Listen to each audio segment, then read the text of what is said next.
All right, so another cause of the Russian Revolution was the March Revolution. So here's a picture of it right here. We have basically a revolt.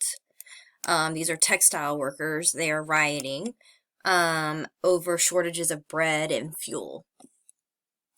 So you can see that they were eventually successful in forcing Tsar Nicholas II to abdicate or give up his throne.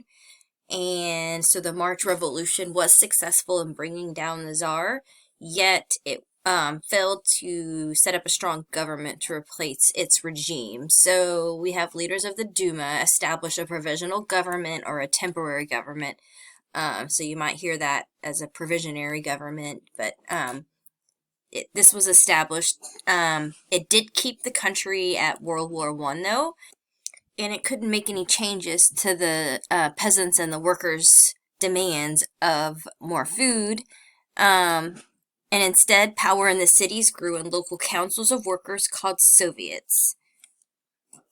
So overall, the March Revolution did dethrone Nicholas II, but it failed to put a strong government in its place.